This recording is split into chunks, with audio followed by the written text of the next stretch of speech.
Welcome back to a new episode of Gweek. Thanks for tuning in. We hope you had a great February and your midterm season is going smoothly. We've recently seen major updates with Russia and Ukraine, President Biden's State of the Union, the U.S. women's soccer team, national mask mandates, and more. We've also been tracking more local stories like the upcoming cherry blossom season, Virginia's efforts towards marijuana legalization, and GW's dining hall plan for upcoming school years. Stay tuned.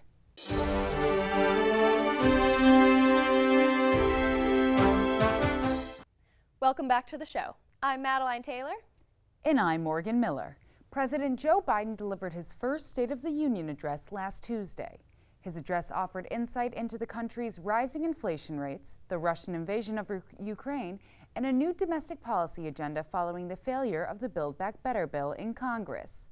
The newly announced Unity Agenda aims to tackle the opioid epidemic, address mental health issues of children impacted by the pandemic, increase support for veterans, and fund research aimed at curing cancer. In addition, Biden announced increased sanctions against Russia, including restrictions on Russian flights in United States airspace. Aiming to isolate Putin from the global economy, Biden urged Americans to stand in support of Ukraine, while also reiterating that U.S. soldiers will only be sent to nations that are a part of the UN rather than to Ukraine. Regarding inflation, Biden further emphasized his administration's plans to increase U.S. manufacturing, jobs, and infrastructure to stimulate the economy, citing multiple examples of upcoming semiconductor factories across the nation. Despite Biden's low voter approval ratings, some political commentators have stated that Biden's State of the Union address yielded more bipartisan support than those of his predecessors, with even Republican Congressman Ted Cruz standing up to applaud Biden's statements regarding border security. Earlier this month, students were informed of a new dining plan for next semester. This new plan includes a change from the current declining dollars program to a more traditional concept of dining swipes to be used at the 3 new dining halls on the Foggy Bottom campus, as well as the existing Pelham Dining Hall on the Mount Vernon campus.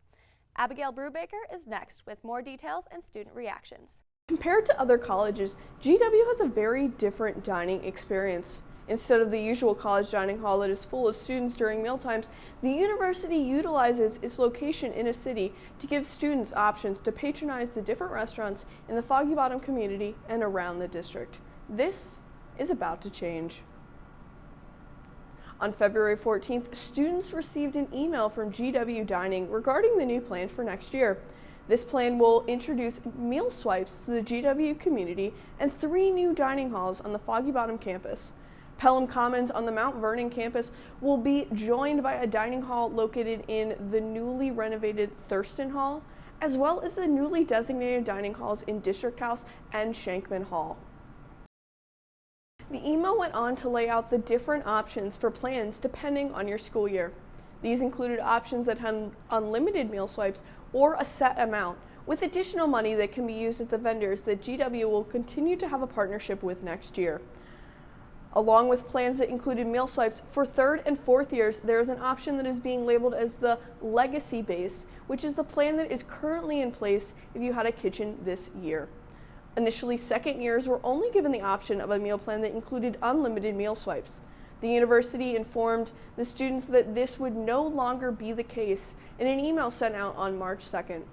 This change might have been in response to the many unhappy students that expressed their dislike for the new system. The new dining plan, I'm a little bit disappointed because I really love the current plan we have now. I really like being able to shop for groceries and purchase food around the city. I am grateful though that we'll have unlimited swipes just because that'll be nice to just like pop in for food whenever I want. I personally don't like it that much because I'm the type of person that likes to cook a lot, and with the new dining plan, like we're already paying for a kitchen because most of the 2nd years have a kitchen in their dorms.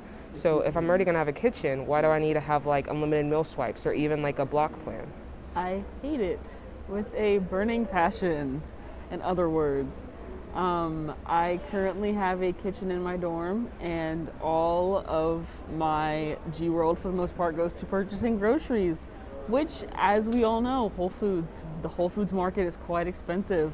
And today I bought approximately 5 things for $70. And with this new dining plan, only having $600 for an entire semester and dining swipes for a dining hall I didn't ask for doesn't sound too great to me. With the current dining plan that I have, since I have a kitchen, like I get like a set amount that I get to spend, and so I can like buy groceries at Whole Foods or like any other place like CVS, and then I also get money to like spend at like maybe Chick-fil-A or Chipotle or something like that, because like I buy the groceries and I'm still also able to go out and eat, so it's kind of like a good balance. I need more money. They give students with kitchens a significantly less amount of money because for some reason, if we have a kitchen, food magically appears in that kitchen. I really like the current dining plan because there are so many options to choose from, and it's just super flexible. I can spend my money the way I want to. There's just a lot of freedom in that. And there are a lot of really great food options around here, so it's just been really nice. A first-year student decided that just voicing her opinion was not enough, and she had to take action. Nicole created a petition that circulated around campus in opposition to the new plan and presented it as a way for students' voices to be heard. Regardless of your feelings on the new dining plan, it is the reality of the next academic year. For more information, go to dining.gwu.edu and visit the tab labeled Dining Plans. For GW-TV, I'm Abigail Brubaker. Thanks, Abigail. A New York Times article highlighted the world's responses to Russia's attack on Ukraine and claimed that these could bring, quote, Cold War echoes, unquote. The U.S. and other countries have imposed sanctions on Russia, creating a lasting and isolating impact for Russian citizens. The shutout includes economic and cultural aspects. Concerts with Russian maestros are getting canceled, teams are refusing to play Russia in sports leagues, and bartenders are draining Russian vodkas. According to the article, Pennsylvania, Utah, Ohio, New Hampshire, other states, and Canada have pulled Russian vodkas off of their shelves. Cities around the world are hosting solidarity marches against Russia. The Times highlighted that this isolation from the world will have a greater effect on Russian citizens than Putin, making them oppose the invasion further. Barton S. Indike, a former American ambassador to Israel, said, quote, such boycotts won't change Putin's mind for sure, but it will boost morale of the Ukrainians to know that people around the world are on their side, end quote. The 2022 Winter Olympics has once again sparked controversy as a doping scandal regarding the Russian Olympic Committee takes the media by storm. On February 8th, Russian figure skater Kamila Valieva tested positive for a banned medication, but later walked away with gold, silver, and bronze medals. Nusha Flore has the story. The Olympics once again fallen under scrutiny regarding the use of doping.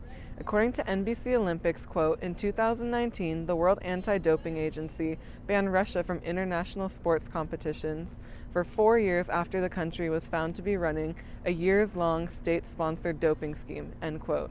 However, Russian athletes are still permitted to compete under the Russian Olympic Committee as, quote, neutrals, according to ABC News. Nevertheless, the Russian Olympic Committee has found itself the center of attention in yet another doping scandal. At the center of the issue is 15-year-old figure skater Kamila Valieva, predicted to make it to the winner's podium after her successes at the 2022 European Championship. Many spectators had their eye on her after Russia's consistent success in figure skating in recent years.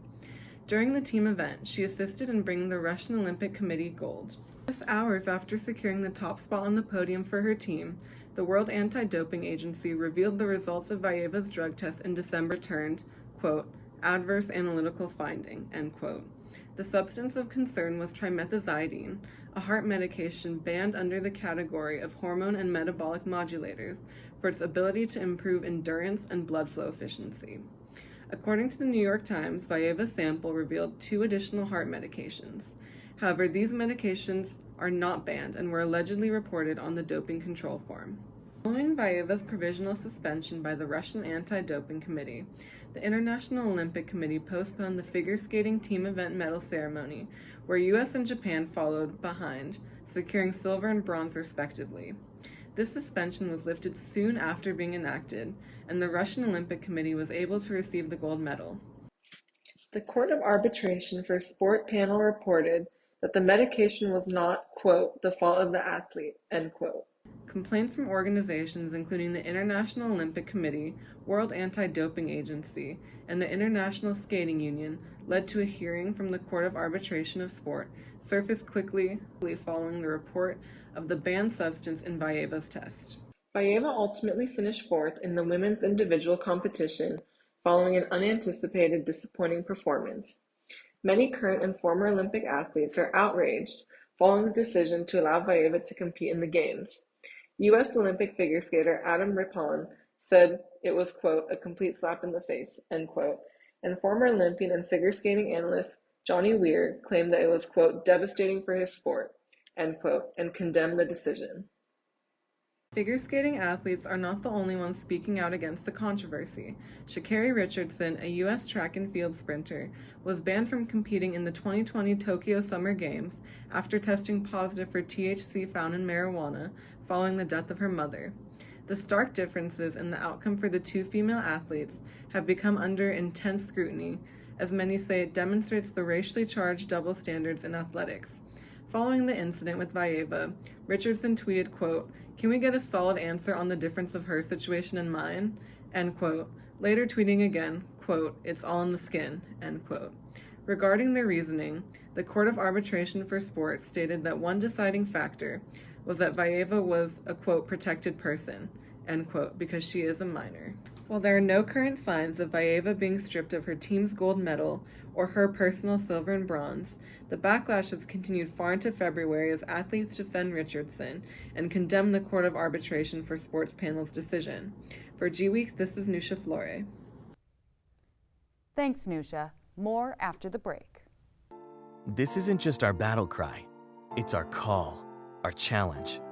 Because when you were called to Washington, you were called to higher expectations, to a higher standard. We are called here to advance knowledge, to serve society, to change the world. Is that too lofty? Too aspirational? Is it simply too much to expect? Not if your classroom is a Smithsonian, the IMF, or on the doorstep of the Supreme Court. Not if you have access to the most hallowed institutions and formidable leaders.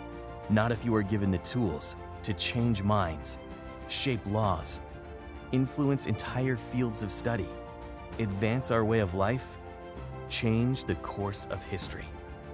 From the nation's capital to the four corners of the earth, to far below the surface and far beyond our atmosphere.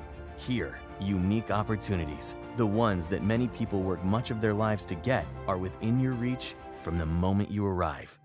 This is where you find new pathways for preventing global epidemics, where your unexpected friend propels a new scientific movement forward. This is where you push forward as a team to break records and reach new heights. Where your classroom is 68 square miles of the most consequential land on Earth. This is where you will make it happen. This is the George Washington University, and what we make is history.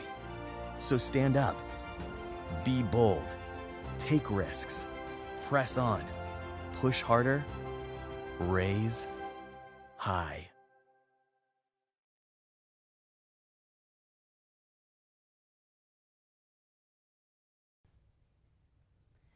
Welcome back. After a long hiatus, the Smithsonian will open 3 of its museums that were previously shut down by the coronavirus pandemic: the National Air and Space Museum, the National Postal Museum, and the Anacostia Community Museum will each resume service throughout the month, starting with the Anacostia Community Museum on Wednesday, March 9th. According to the Smithsonian, the museums were previously closed due to staffing shortages resulting from the pandemic, a trend many businesses nationwide experienced. Be sure to visit the museums while you can. The National Air and Space Museum will only remain open until March 27th before closing for renovations through the fall. The CHIPS Act promises to bring new jobs and industry to several Rust Belt states. And following President Joe Biden's State of the Union address, it is clear that passing this law is a top priority for Democrats. With more, here is Charlie Mark. At the State of the Union address, Joe Biden attempted to conjure up support for the CHIPS Act, a bill which would supply chip makers with $52 billion to make smartphone chips in the United States. Biden made clear that he wants to focus on investing in Intel's Ohio megasite, which he labeled a field of dreams, The site is expected to create 10,000 new jobs in the technology industry, according to tomshardware.com. Biden's attempt to pass the CHIPS Act is in tune with his attempt to appeal to middle-class voters ahead of the 2022 midterm elections. The bill is expected to create new high-paying jobs in several key swing states that Democrats need to win in order to maintain their majority in the House. All Biden needs to pass the CHIPS Act is congressional support, and whether he will receive such support, only time will tell. For Gweek, this is Charlie Mark, Washington, D.C. Thanks, Charlie. According to the Washington Post, the Republican-controlled Virginia House of Delegates vetoed a bill that would legalize recreational marijuana sales in the state. The bill would have also paved the way for resentences regarding marijuana-related imprisonment charges. In 2021, former Democrat Governor Ralph Northam signed a measure legalizing small amounts of possession and cultivation.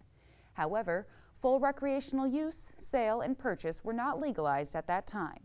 The Post stated that the original 2024 slate line for the bill was sped up by state delegates and senators to, quote, give consumers a safe and regulated way to buy marijuana and mitigate the black market, unquote.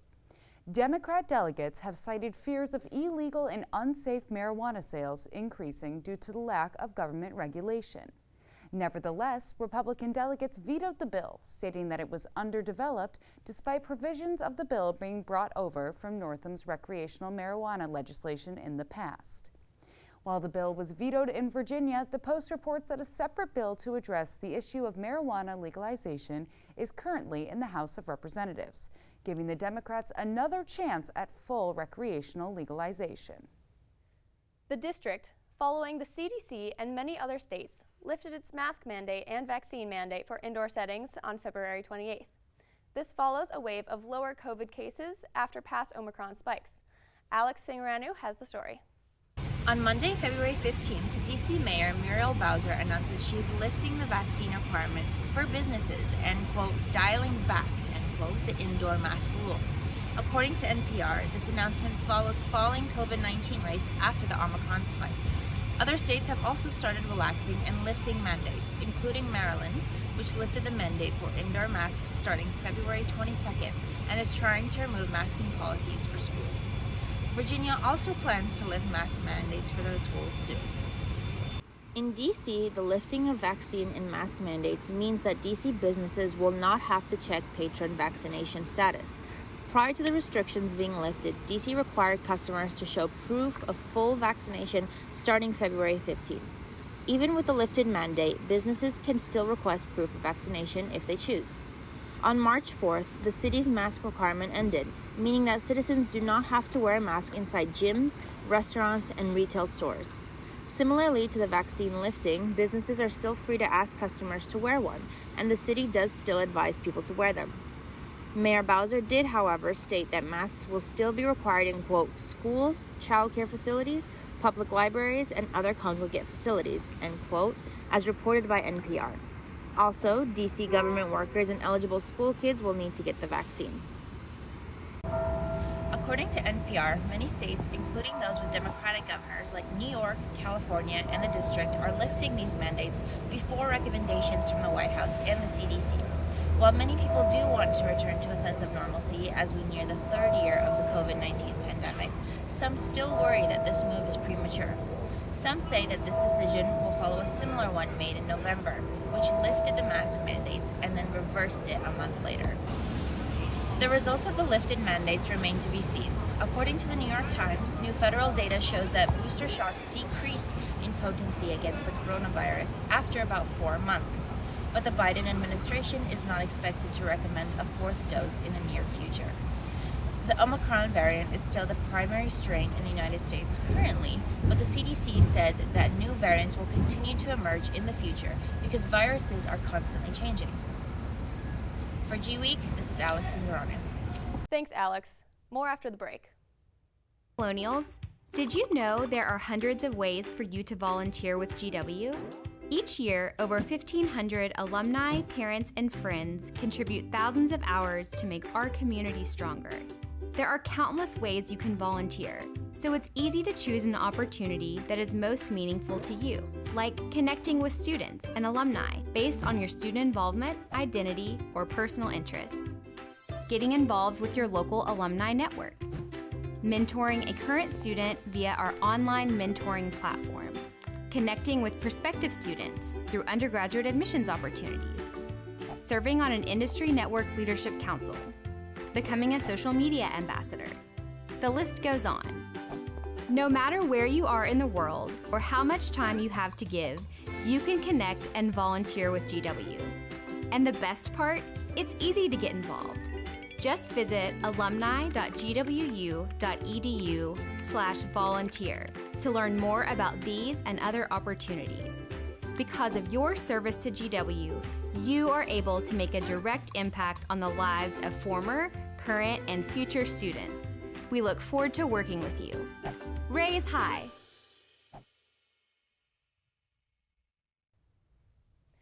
Welcome back. DC is joined by many other states in lifting mask mandates. Across the country, several states and communities are dropping their indoor mask mandates as COVID-19 cases continue to decline.